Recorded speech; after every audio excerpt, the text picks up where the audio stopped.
very familiar with our next guest. She's sold more than 75 million records worldwide, was named by Forbes as the most powerful celebrity in the world, and named by People magazine as the most beautiful woman in the world. Not a bad combination. She's now adding author to her long list of talent with the release of her first book, True Love. It's, of course, singer, actress, mother, and entrepreneur, Jennifer Lopez. Hi, guys. Hi, Jennifer. Okay, so first, hi. Listen, let me tell you something. You don't know this, but you and I have a lot in common. We are both single mothers in the spotlight. We both asked for our divorces. We both have a son and a daughter, and my son's name is Max. This book is so relatable and so honest and so open, and I appreciate it. Thank you. Thank you. That means a lot to me. It was actually scary to put it out, and because it is an emotional journey for me. It made me feel very vulnerable to kind of divulge certain things that were happening behind the scenes, you know, because I'm an entertainer. I put my best foot forward. It's my job to entertain and make people feel better. And to do this was something very different for me. At the end of the day, I thought there was a great lesson that I learned, and kind of it was my responsibility as an artist to share my lessons and my experiences through my art. And at the end of the day, I decided, you know what, there was something here that I felt was worth sharing. Yeah, so true, because you know what, I think this book makes you even more relatable than you already are. And at the beginning of the book, you talk about how you feel like you're on top of the world. You had just been named People's Most Beautiful Woman. You had a #1 album. You were just starting on American Idol. But there was this incredible secret, this incredible pain that you were living with that you just had to let out. Talk to us about that. It was that moment where I realized, like, my life was about to change, that the marriage that I was in wasn't working. And this was different because I had 2 kids now. It just wasn't me breaking up with some guy.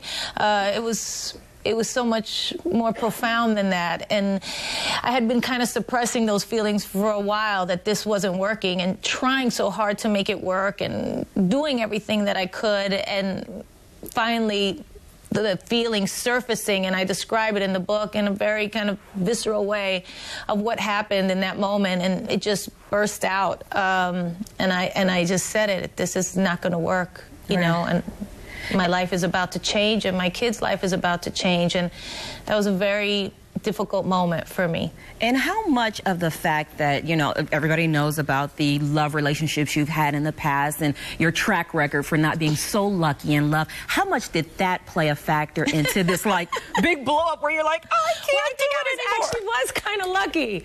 I think I was kind of lucky, because at the end of the day, until you're really whole on your own and happy on your own, you can't have a really great relationship. So it's not about pointing fingers at anybody. This was my journey, and I think I needed to go through those things to get where I am today, and I'm grateful to have learned those lessons and be where I am today. Right. And you know, I was thinking about this. The title of the book, of course, is True Love. You talk about relationships, you talk about love, but wouldn't you say Max and Emmy are your true loves? They are definitely the loves of my life, for sure. I mean, they bring me so much joy and happiness, and I say they saved me because when I had them, they made me realize what true unconditional love felt like, what real love felt like. It's unselfish, it's honest, it's you want to protect them and take care of them, and it made me look at love in a different way, in relationships and life, and even the love I was giving to myself. I was like, wow, do I protect myself in this way? Do I care for myself in the way that I care for them? How can I take care of them if I don't take care of myself? You know, they always say, put your own kind of mask on the plane before you, oxygen mask before you know, can help somebody else. And the truth is, you can't save anybody, help anybody, if you can't help yourself, if you can't take care of yourself. And so they taught me that. They taught me so much about love and life that has made me a better person. It's amazing because they have a tendency to do that. Kids, are the kids musical? Yes, they have 2 musical parents. Yes, they are kind of musical. Yeah, Max has an amazing ear for great music, which is good for me. It's kind of a secret weapon. And Emmy loves to sing and dance, and they both enjoy it so much. You know, they play piano and do the drums a little bit, Max, and, you know, they definitely show an interest in it. Okay, so at the beginning of this interview, I told you all the things we have in common. The one thing we don't quite have in common is that you get along with your ex-husband. How is that possible? You know, it's an effort, you know, for sure. It's a choice. You know, there's so many feelings and there's so much, you know, water under the bridge at that point. But at the end of the day, I choose to make the best of it every single day and every single time that we have to interact because of the kids. Because at the end of the day, I want those kids to feel loved and happy and like there's harmony.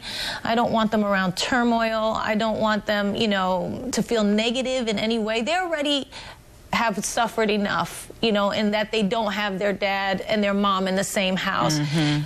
You know, and I already feel bad enough about that. Oh, so I want to, even though I know I made the right choice and it was the right thing for me, for Mark, for the kids, you know, I want to make it as easy as I can for them. And so we try our hardest to always be in harmony and show love and support for each other so they know that their mom and dad, you know, have that in common, that love for them in common. Girl, well, hats off to you. I'm going to try to learn that lesson out of this book. Yeah, you know what? Everybody's journey is different.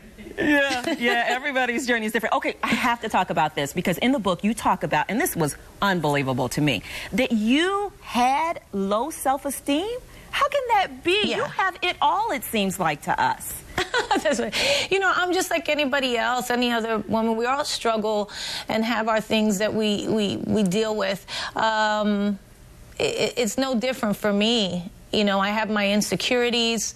You know, being in the public eye can be very difficult at times. You know, hearing negative things about yourself. Yeah. You start playing into your mind, and you realize, you know, it wasn't until I really kind of got on American Idol that I realized how much it had played on my emotions and how much I believed it, and it affected my self-image.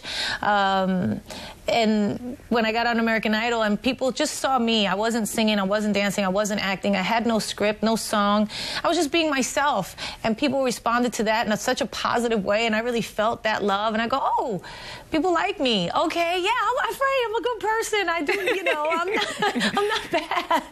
And that helped, that gave me a boost and got me kind of back on the right track. That, the kids, different things at that time that I was realizing, and I write about all of it in the book.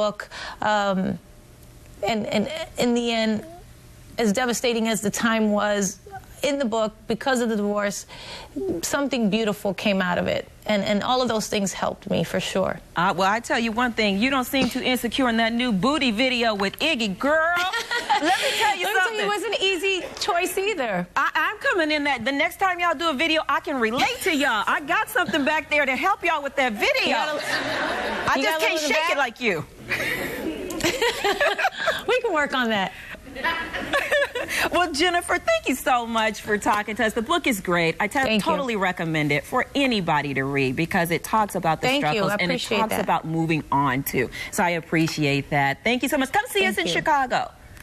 Absolutely. Thank you guys for having me. Bye.